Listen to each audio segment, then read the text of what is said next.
Yes, people. What's going on? Welcome back to United View. Welcome back to the Full View. It's back Wednesday, 7 p.m. Man, we are a little bit late today, but we're waiting for a few people to get in there. We're going to get the show settled. It's going to be every week, same time, same place. And there's going to be a lot of faces on here having their say, having their views, having their opinions, as well as you guys. So, I mean, to be honest, it's going to be a lot more full than tonight. So don't even get used to this. It's going to be ram off with all the people that are saying they're back next week and this, that, and the other in the group chat as well. So we've got a lot of people that want to come on and have their say. Shout out to Marcel, shout out to Firm, shout out to Owen. They're like, Owen's back. I've seen him. Owen's back. Big up, Owen. And shout out to Firms, man. Big up to you.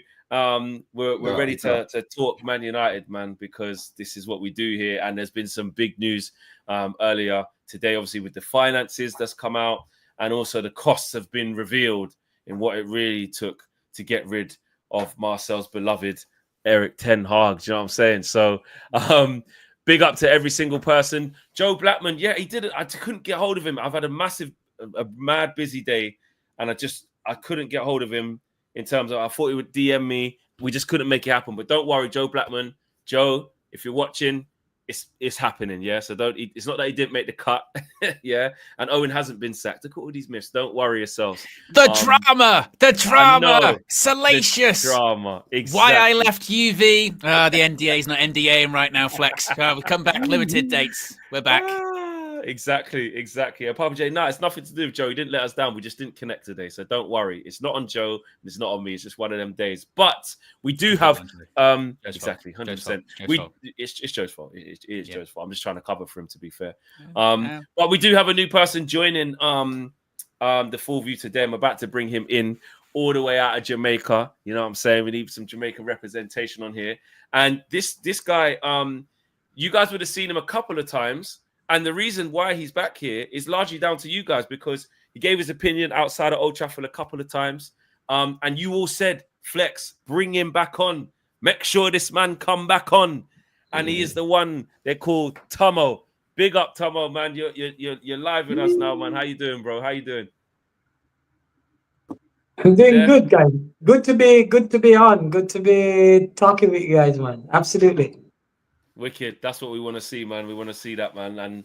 And a lot of people said after, I can't remember what game was that. I can't remember what game it was that day.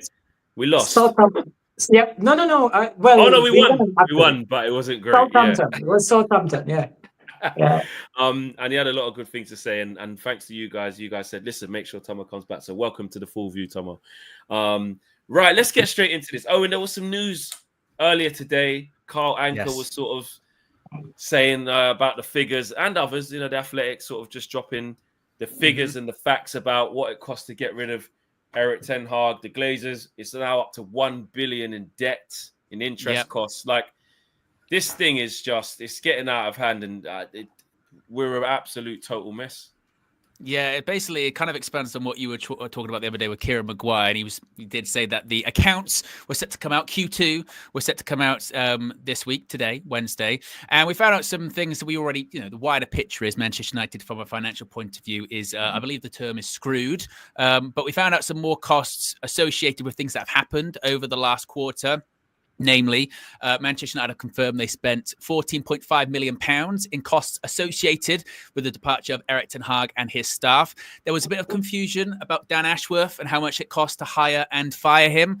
Initially, it looked like his compensation was £4.1 million, but that actually wasn't the case. The case is, when it comes to Dan Ashworth, is that the £4.1 million figure is the total cost of hiring and firing him. So Dan Ashworth, in general, to hire him and then to fire him, cost us £4 million, essentially, which, look, from the reporting earlier today, could have been worse, but still, it's like many people are saying, you're doing these cuts, INEOS, you're cutting so-and-so in accounting, you're cutting so-and-so at reception, you're doing this, you're doing that to save pennies, but you're spending millions of pounds on a guy that you only had for 159 days. That's a pretty costly mistake, isn't it? And when it comes to, as you mentioned, the debt in general at Manchester United, Another £18.8 million in debt interest payments for 6 months to December 31st takes the total interest cost since the Glazers leverage buyout to more than £1 billion. The club remains £1 billion in debt, gross at future transfer fees plus revolving credit facility. It is, as Laurie Whitwell said, scandalous. So there's been £1 billion in just interest payments, and the debt is still £1 billion.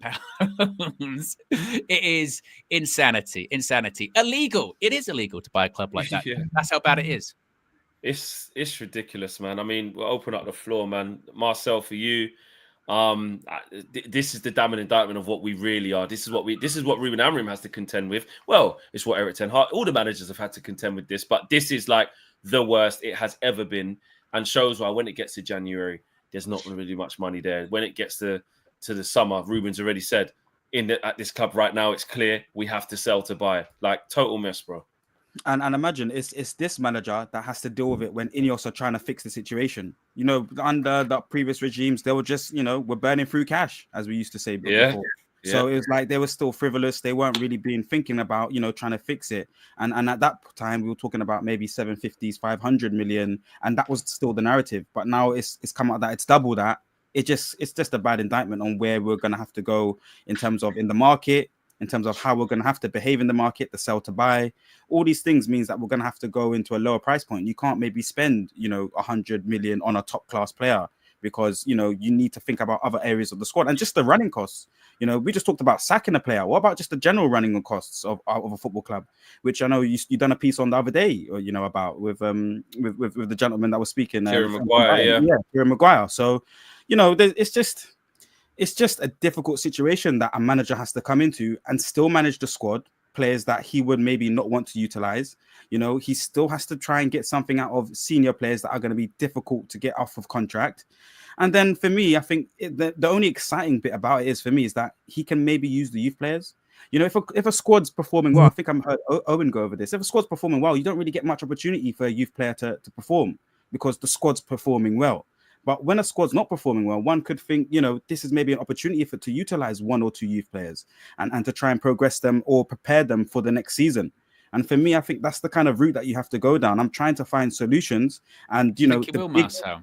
Do you think he will? Considering, obviously, a criticism of him coming out Sunday, wasn't it? The fact that he didn't want to make subs. It was quite clear he didn't want to bring on the younger players. And yes, he did bring on Chido for 3 minutes, barely touched the ball. What can you do in 3 minutes? Does that worry you when you say about playing the youth players? Or is it just a case of it was too much too soon? There's a lot of injuries late last minute. So they just weren't ready, but they will be ready.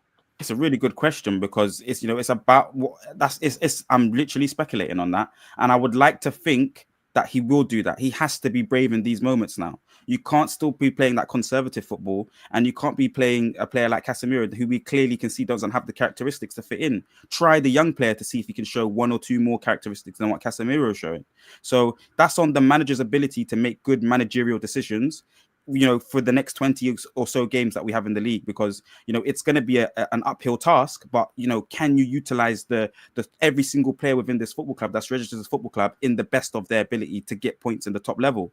So, it's speculation, Owen, but it's the best thing or the most positive thing that I can see with the whole predicaments, because now we're starting to include the narrative of the billion. Before, a lot of people weren't, including that, and that impacts the pitch. It does. We can't spend X amount of players. We can't, get rid of certain players because, we might need to still use them just to survive through the season. So it's like very, very tough decisions that are having to be made, and INEOS are going to make mistakes. That's why I feel like at this moment, I'm holding on to a little bit more of the managerial FC. I don't want to brand it as that, but I'm trying to protect the integrity and the direction that the manager's trying to go in. And I think he's trying to do the right things. It's just the situation of the club, the resources that the club are able to pull. You're not going to be able to get the best or to achieve 7th, 8th, 9th, 10th. We are, like Flex has been mentioning, 17th. We're going to be fighting for and holding on to 17th to 15th to maybe 14th this season. But the positive thing from that, Owen, is can you show me one or two youth players that could potentially be ready for next season?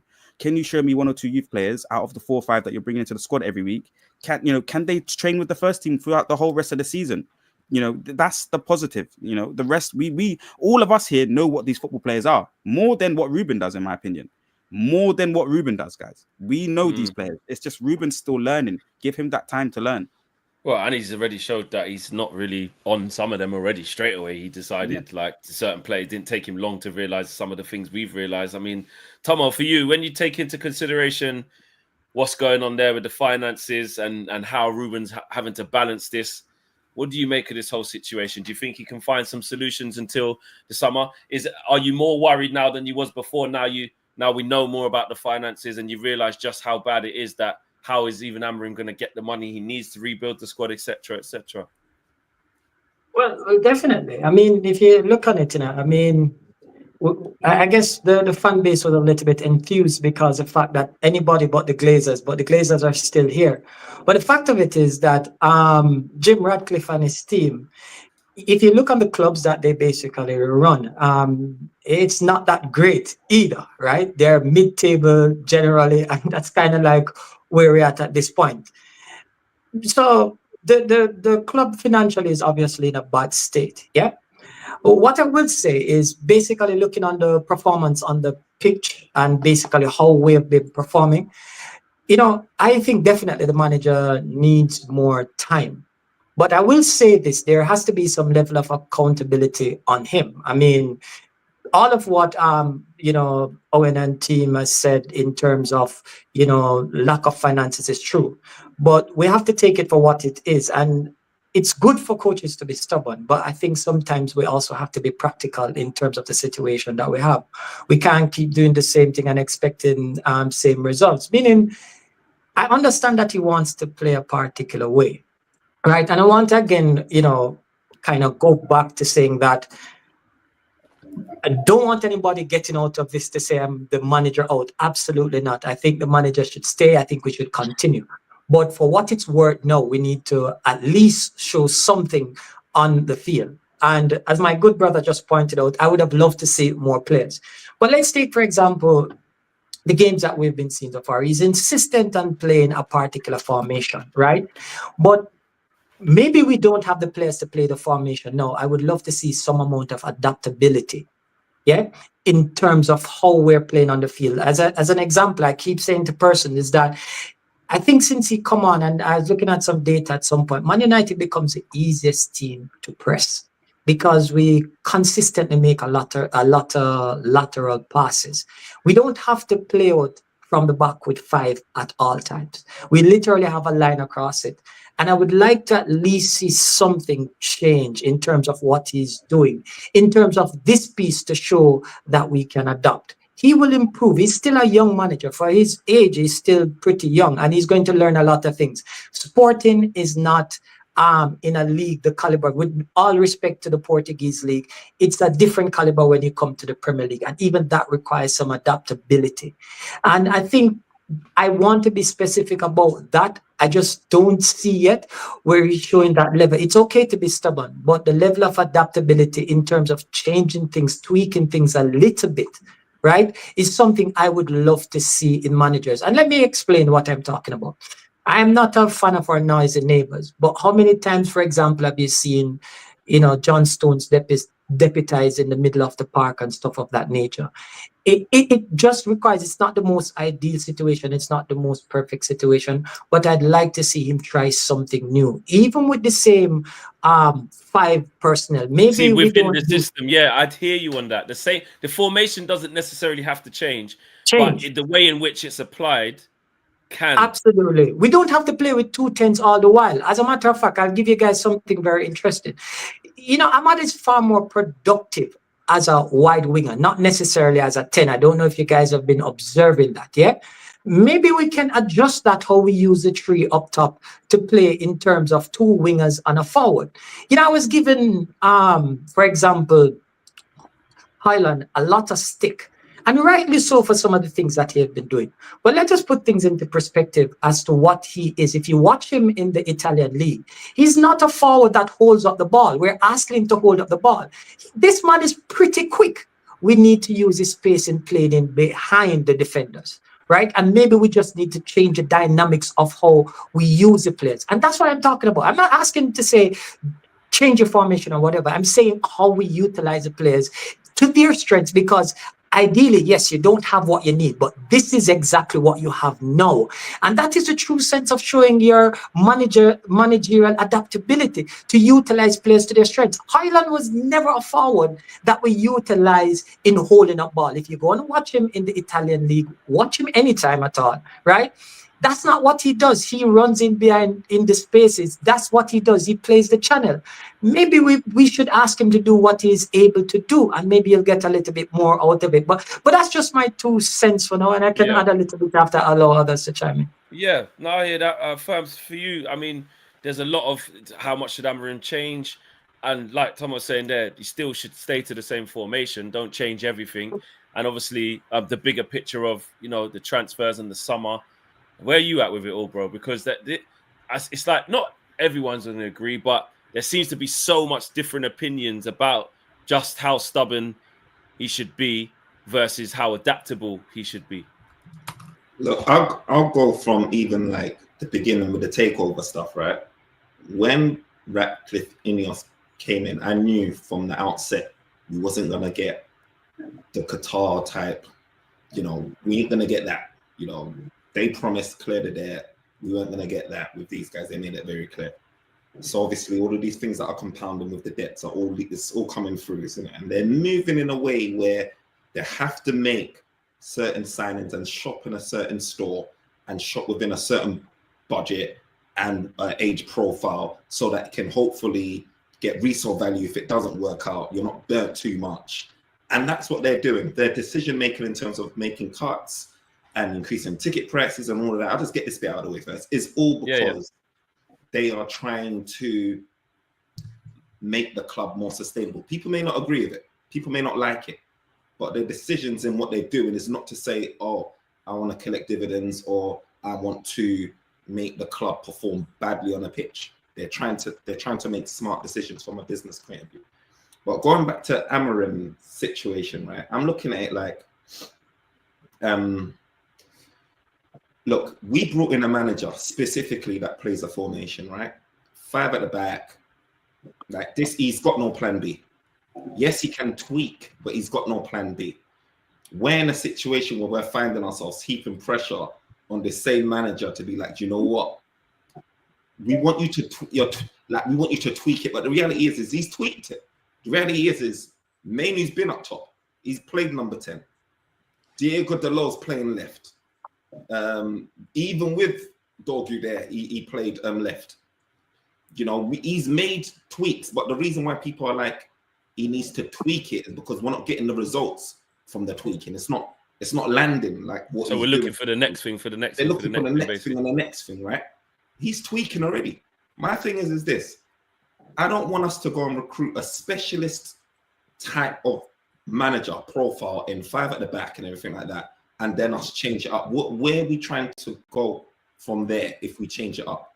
What are we trying to achieve? The whole purpose, the whole narrative was, we need an identity, we need sort of a system. Look, you brought in a manager exactly for that. And my thing is now with so much pressure that's being heaped on, and it's a unique position with Manchester United.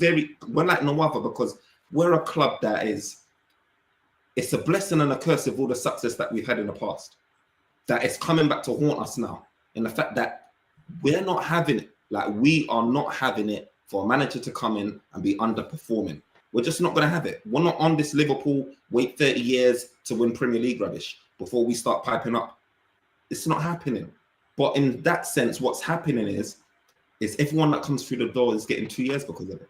And we don't realize, as Manchester United fans, and I know it's a bitter pill to swallow, and people ain't gonna like this, we haven't been operating as a top team in 12, 13 years. We haven't been performing on a pitch like a top team. We're not up. We've made Champions League here and there, but we've come out of it the next year or the following 2 years. We're in and out, instability, inconsistency. That's been our logo. That's been our motto. You understand? Mid-table team is what we've been doing, and now we've gone even worse to 15th in the league. I think Man United fans, and that I think we really need to understand. I'm not saying settle. I don't want people to get me wrong. I don't want us to settle for mediocrity, but I really want us to understand that Manchester United and what the pressure that we're piling on is almost too much for where we're at. For where we are right now, like where the we're at right expectations, now. So it's like, what, it has to get this bad to be able to strip it bare, lay it bare, and understand like this is what you are, and you have to rebuild from here, adjust the expectations. Bro, we're in the beginning. Like, I know a lot of years has gone by, but if you deep it, we've now started to get up to speed of what other clubs are doing with the positions up the board. You know what I mean? Who were the leaders up in who were recruiting. It's almost like we're just starting our process now. It's almost like we're just starting.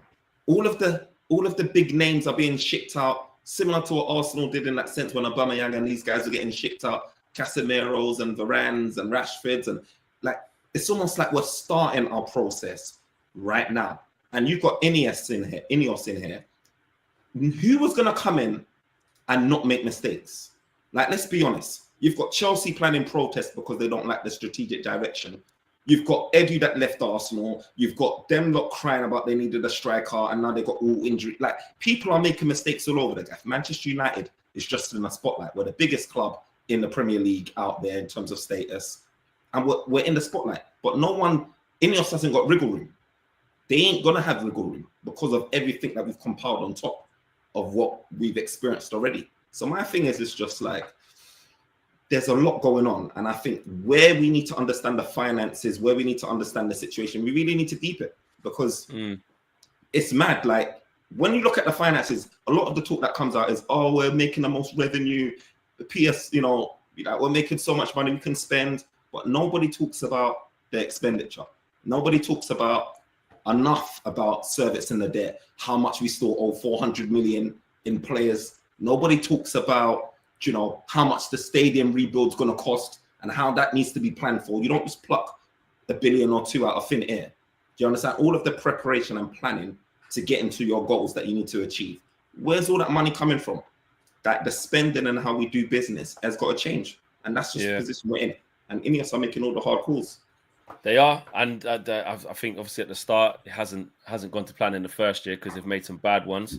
Like you said, they've got to start proving to us now that they can start making good ones. Killer says the ones that I let you come in there because do that these super chats there. Killer says the financial hole and sporting hole that United is currently in is insurmountable unless a full buyout or debt clearing is achieved. Too far decayed. And Joe Fleming says 1 billion in debt and 1 billion in interest payments is not news. It's not new. This is why United fans have been trying to get the Glazers out for effing years. And that exactly, it's risen. I remember not too long ago, it was like the debt was 700 and something million or 800. It's steadily been rising, and now it's been made a big thing out of because it's at that 1 billion. You know what I mean? It hits different. Someone was gonna come in there. So just on that as well, because I think just quickly, was you saying, Owen, that it's been £1 billion of interest payments being paid, just interest? So then, and then slowly payments. The actual figures now risen to 1 billion, which is just even more ludicrous. And then just on what we was just saying before, with everything being said, the thing is, what is the standards now? Because we always talk about standards, but for 10 years, it's been mediocrity and inconsistency. For 10 years, it's not been that standard that we always speak to, Premier League and Champions League winner. So like the standard really is just survive top 4 really over the last 10 years. If you rebrand it from what you've seen over the last 10 years, the standard is really to try and make Champions League as much as possible. And we haven't done that so inconsistently that's even gone down. So now the question is, what is the process in which that you're going to try and use to reach this standard that we used to speak to? And I think it's about sticking with a manager, suffering and letting him build. By the way, that's what Sir Alex did. By the way, that's what, do you get it? So we know this storyline. If you do it, if you learn to suffer, if you delay the gratification, it's really simple. Can I ask you a question, Marcel? Years, he finished like 13th or something like that twice in his like it was, but like at this day and age, Fergie would have never survived. If that was these fans then, he would have never survived. In his first 4 years, it was terrible, man. Terrible. Marcel, I saw a tweet you put on social media saying, this is a quote, and the reason I bring this up is because he got a lot of response to this. It said, as long as INEOS let Ruben complete 3 whole seasons at the club, I'll be happy. And that doesn't include this season, by the way. This is a write-off year. everyone should allow him this season off. Bear in mind, he has signed a 2.5-year contract. So you're saying already, effectively, the amount of time minimum he should get at Manchester United is beyond his current deal. Yeah, that's correct. Yeah, it's well, again, speaking to the previous managers, they never were able to get this amount of time. Some of them picking up trophies along the way, some of them dealing with massive injury situations. But I just feel like I'm so scared, Owen. Like the cycle is that we give the manager only 2 years or 2.5. I think Ole and Ten Hag have literally been in the club in and around the same month. They got sacked in and around the same time, the same month. I think it is. It's just madness. Give the manager. Ten Hag would have done better, and I'm not a told you so person. I'm saying do you get it? I don't care about. Wait, what? If we would have done better if what? Right now, you've been known to be an I told you so person, Marcel. You've been known to I told you so. David De Gea, have you not done that? I told you so. Yeah, I did, and I would still double down on it though, Owen. I still would double down on it. Just we wouldn't be 15th with Eric Ten Hag now. You're saying? Yeah. Yes. Would you be 15th with David De Gea in goal, by the way, Marcel? See, that's a good question. And I don't know, but the thing is, Owen, it's like, for me, the reason why I would always stand on the situation with David De Gea is because I really believe it's a forward-thinking decision. It's a modern decision. He couldn't do certain parts of the game, and I wanted a goalkeeper to go in that direction. And other football clubs have done, Man City have done that as well, and they had their Bravo signing. You know, Liverpool have done that as well, and they've tried to go in that direction and to bring the club in that direction. It failed, but they still persisted in that direction. I want to do the I told you so for the David De Gea, because it's been a difficult period, and I was doing it before. You were an I told you so person. Yeah, I know, but I'm going back on it now. It's just we're in limbo. As Man United fans, we're in limbo right now, so I'm gonna keep going with it. But at the end of the day. But at the end of the day, I still think that one's the right decision. With you know, we just can't set this manager. Go on, Tom. For freeze. He's a freeze. The Zoom moment. The Zoom moment. It is. It's the freeze. It's the magic freeze. Just as it's about to talk. So at parts of what Ollie you're saying. You're back. Sorry. You cut out there. Yeah. Oh, sorry about that, man. Yeah. My apologies, guys. Yeah, so I said for large part, I agree with parts of what Ollie you're saying. I think the thing how I look on it is still the manager is here, right? I don't think we should sack him. I don't think we should sack any manager to be too quick to sack a manager. But the fact of just on the cliffhanger again, is just about to drop it. For 3 years. The guys, am I good again? The problem is, you keep work today. I should have put this thing on to say it, and then you just pause, and then you come right. You're in again. You might have to start again now. Yeah, but I don't think we should keep any manager at all indefinitely. I don't even agree that we should say for everybody should get 3 years or something of that nature. We should look at things in context. If we see that there's a direction that the manager is going and it's taking us in the right direction, even if in spite of bad results, I'm saying, yes, we should continue. Like my friend Marcel here, I agree that maybe we shouldn't have sacked Ten Hag as yet. We should have given him the entire season. And then at the end of it, we assess it to see if it's the direction that we want to go. But now we're here with Amorim. Now that we're here with Amorim, absolutely sure we should stick with him.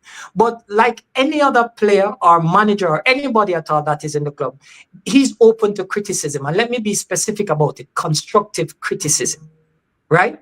I think in the context of how the season is going so far, I spoke about earlier in terms of the adaptability, and I don't want to see him change his formation. I want him to be stubborn and stuff of that nature. But one thing I can certainly say to you is that no matter how long he remains at this club, he will always be in a situation where he doesn't have all the players that he wants. And I want to see a level of flexibility, some amount of adaptability with the players, and show that he has that in his locker, that he can basically do that. That's what I would like to see now. Something I was a little disappointed about, as an example, since this is let's say a gimme season, let us integrate players that you intend to use. Right? Let them make the mistakes now. Now is that opportune time for you to see them. And I was disappointed to see that we have these players on the bench, these youth players, and they didn't get a chance. It was a free hit. Let us put them. No, I am assuming that comes Everton game, we may see some of that. So what I'm saying is that definitely not manager out. And I think it's very premature if anybody says that. But we should still hold him for what is being done. We should still hold him accountable. He knew these players coming in, didn't know them personally. We know them a lot better than him. But at the end of the day, we can look at certain things and say, maybe we shouldn't be doing this. As an example, and I'll just put one specific thing in the game. How we defend in the game as an example, we don't have to automatically go to a back five against Tottenham. They're playing with 3 forwards. We should have asked even a couple of one of the wingers to step up in the middle, because that little gap in the middle of the field, making it easier for them to come on to our back five. So those are just some things that I'm looking at in the game, that in-game management. I think it's fair game that we can criticize those things, and hopefully that he and his management staff is seeing the same things. Yeah, for the entire first half, because we improved a little bit in the second half, we saw these things. They were playing through the middle of the park easily. Easily they were playing through the middle of the park, because whether it is Casemiro didn't have the legs, whether it is that Bruno was a little bit indisciplined in how he's moving about the park, right? But he has to see that and simply say, Doku, or for example, the flank that they were attacking down the most, in terms of saying to Dalot, you need to go into the middle of the park. Tell the team to step up a little bit, right? You don't need to go to an automatic back five in defending. These are the kind of things I'm talking about. So criticizing doesn't equate to saying we're having problems with the manager. Yeah. I agree. I agree with all of that. That's something that I was trying to say from a little while back, like during Newcastle game, and I spoke about this with KG. I think I spoke about this on the morning show. I talk about the I told you so. You know, I even I brought it onto the Trinity, the next show. You know, I got grilled on that. Like nailed to the cross. And I was like, oh, it's funny how 5 weeks later or whatever, everyone's talking about he might have to change this, might have to tweak this. You're a visionary, Flex, yeah. Do you know what I'm saying? What was it specifically though, Flex? Because even basically, what I was saying now, I don't fully agree with. I just we went 2-0 down. I think he has shown the adaptability. I think he has shown it. He makes mistakes. He has in some bits. That's true. That is true. He has tried mistakes for putting Kobe there. He makes a mistake for doing that after he does it well, but he's tried to adapt because he's got no goals going in. So he's trying, okay, let's build it around Kobe. He's adapted by putting Ahmad at right wing back and discovering that he's a very good right wing back. That's an adaptability. That's true. But He has done something. He's always tried to do that. This is why this is a good manager for me. It's just the predicament that he has, the 25 humans that he has to select from. It's all rubbish. It does prove that when you keep losing, I think, Firms, you were saying this, when you keep losing, it's very difficult to it's not enough, and it's very difficult to look at like what actually is being done versus what isn't, because all you know is that it's L. That's what I'm saying, but it becomes difficult overall because all you see is L, free fall, going down. So we start to go, well, whatever it is you are doing, it ain't working. So keep doing other things. There's two things that I've noticed, right? One is that when managers come in and they've got a bit of a different style, different formation, they just find it very difficult to implement at Manchester United with our players.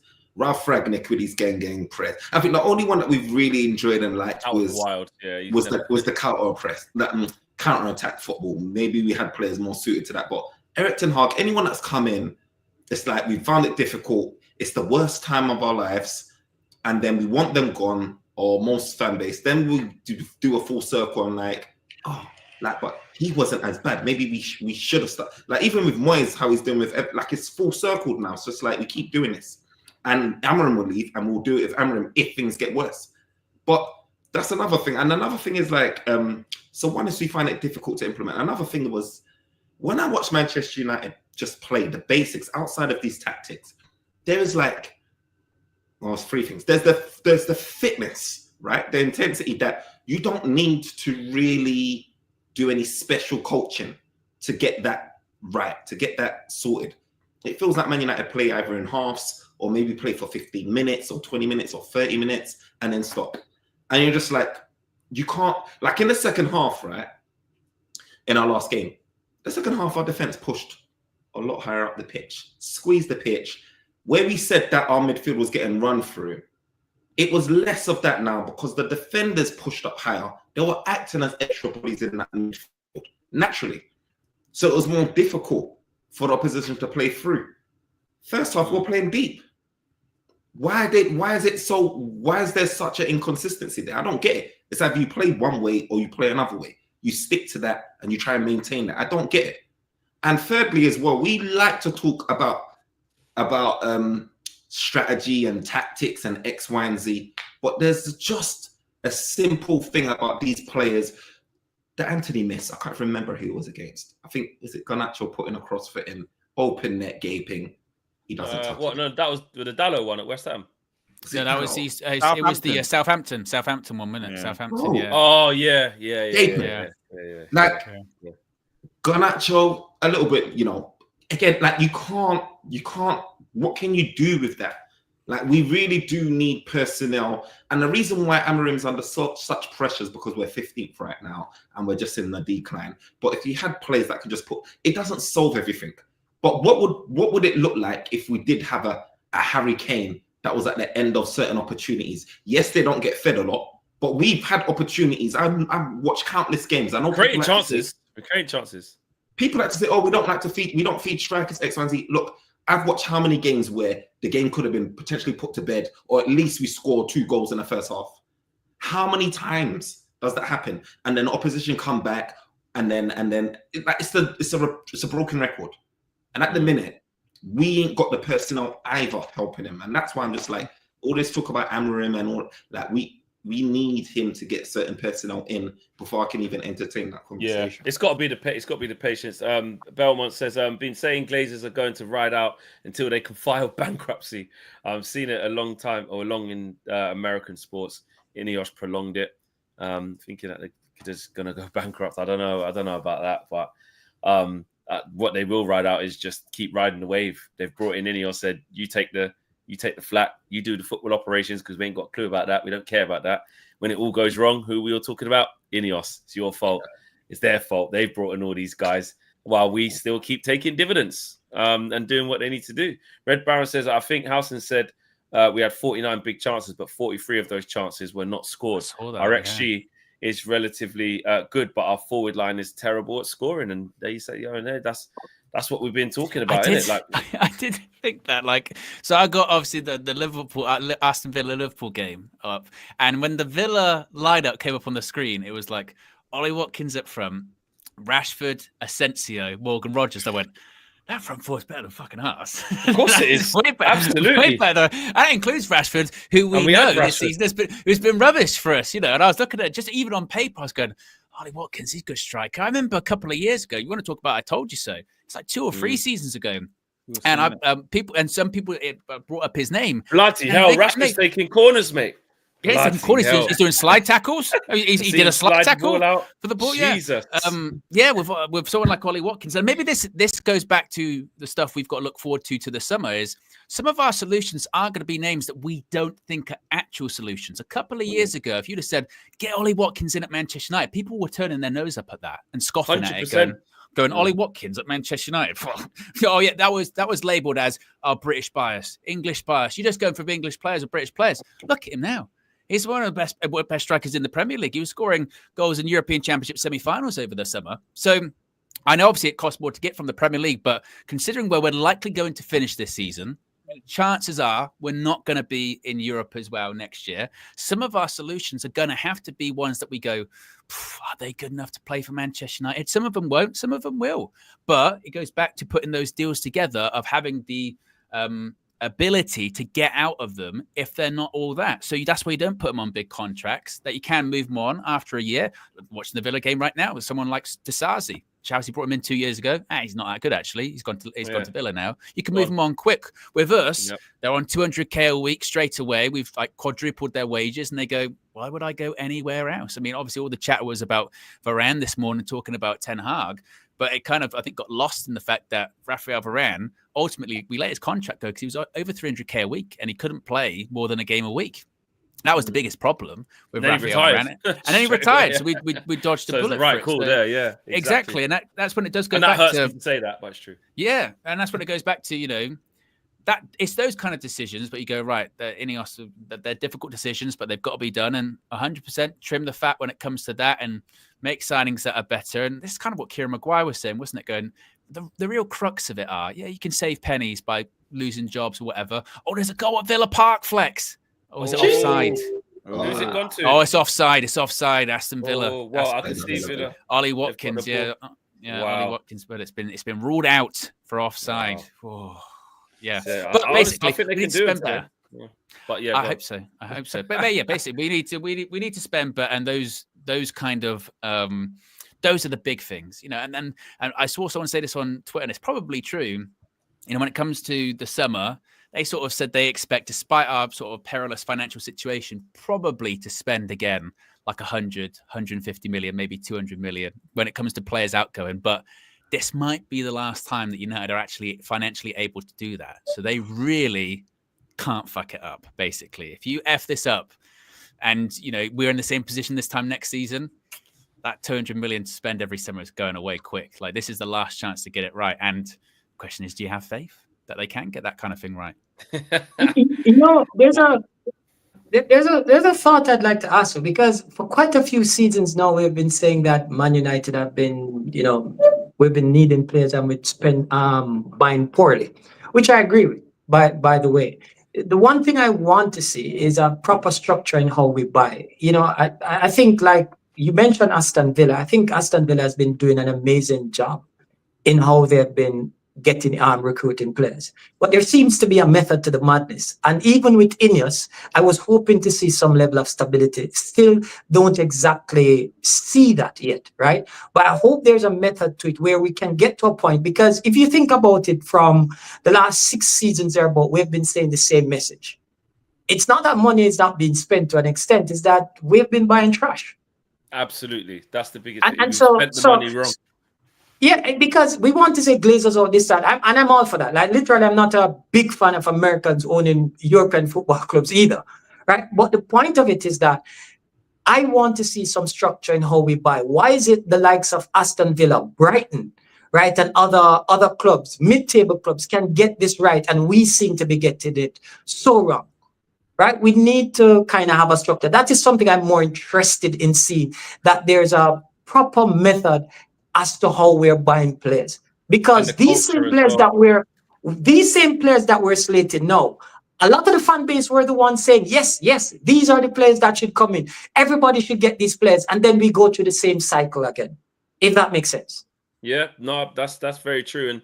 And Kieran Maguire was talking about this, and actually we were all pretty clued up about this. It's like there are so many examples of other clubs who basically understand what players to buy, when to buy them, what price for, more importantly, when to sell them, what price to sell them for, and also what type of players to get to complement the current set of players they got, and so on and so forth.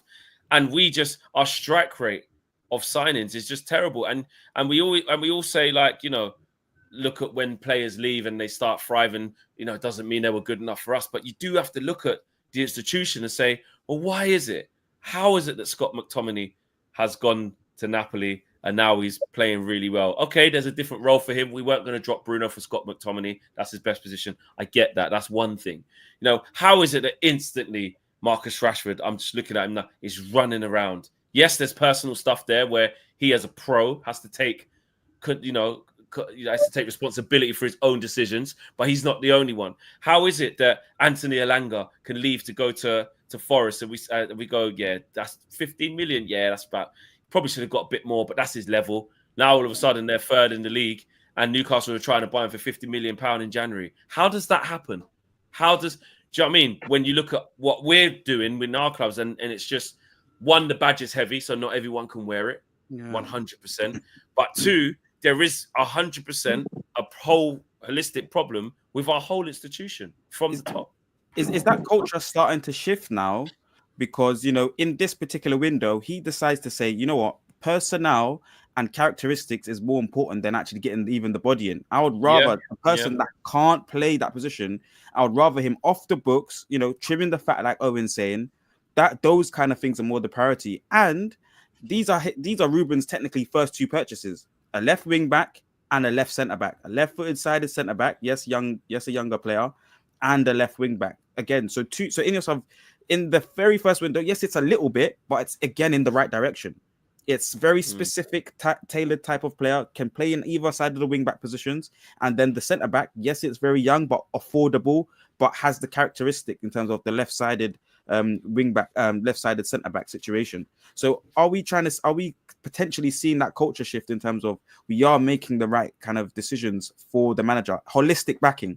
Because I've always talked about it being outgoings as much as incomings when you're backing a manager.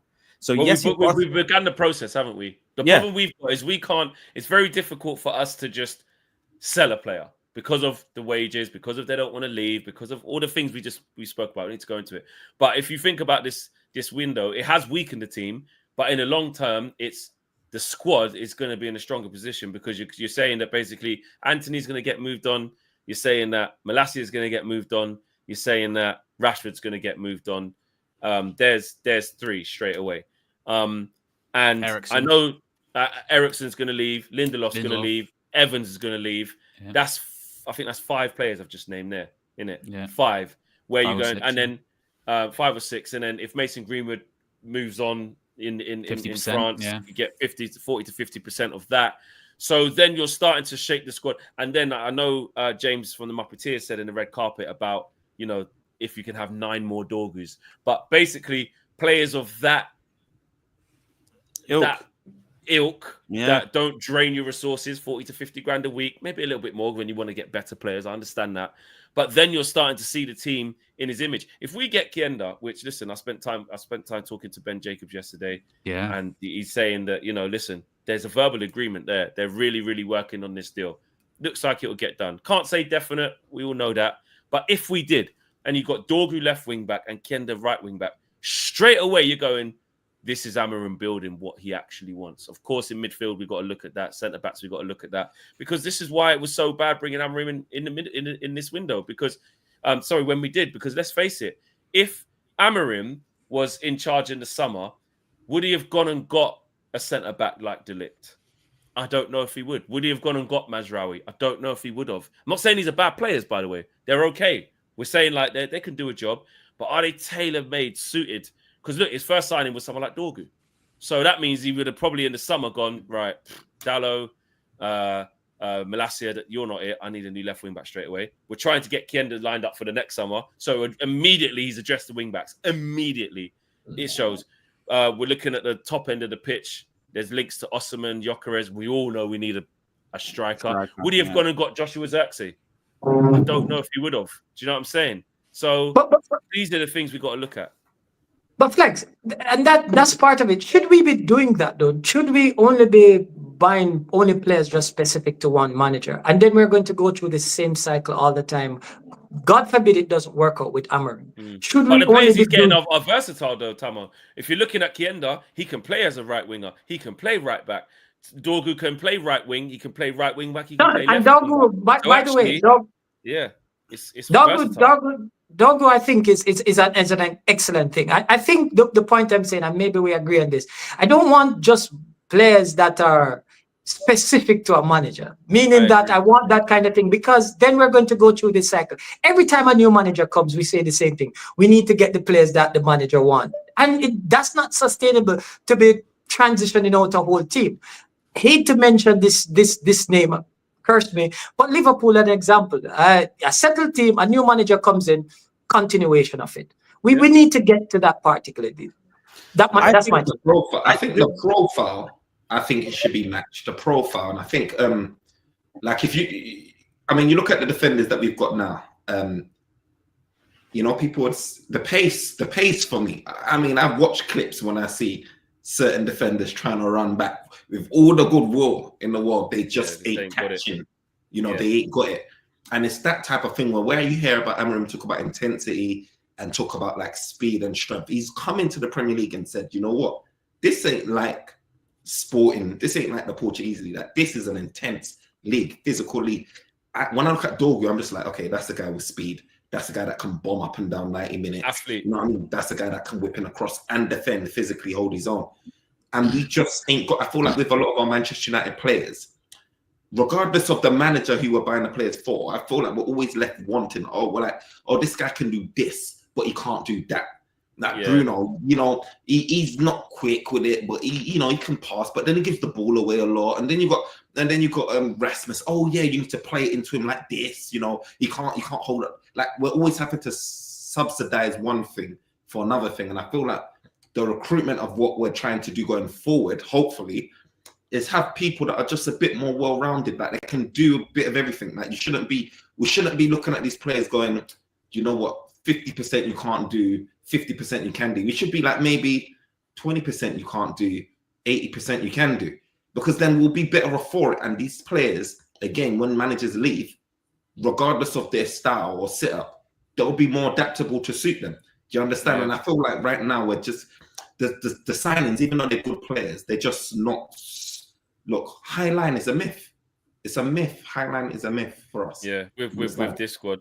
Lil Yo said, we ain't got time to discuss it now, but he said a few football scholars have said intensity can be coached.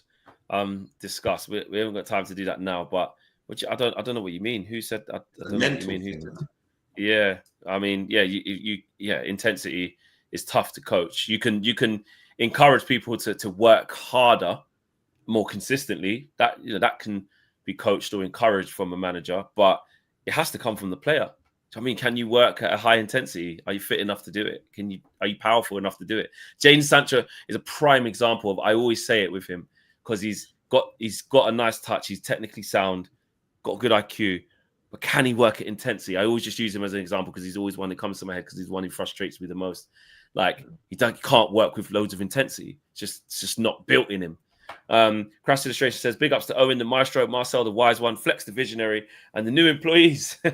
Guys, we are the new Everton. Just give it 2 years for it to settle. Big ups to the reckless delegates as well. And Super Arch says, wish we didn't advertise our targets. We need to go under the radar, do good deals, good scouting. That would impress me a lot. I mean, it's always hard with Man United, though. We do have to put that tax on there. As soon as Man United Liverpool scored. There's a goal at Villa Park, and Liverpool have gone 1-0 up. Mo Salah. Sake, man. I just see him miss a header as well, and I'm thinking Liverpool have got a grip of this now. They're doing all right. Yeah. Ball over the top. Here you go. Who's that? Right. What's going on? High line here. Oh, keeper's got it. How have they scored from here? What's happened? They messed it up, playing out from the back. So I'm seeing, I'm seeing Martinez with the ball there. Is it straight Disati, to Jota? Yeah. Goes to the right back.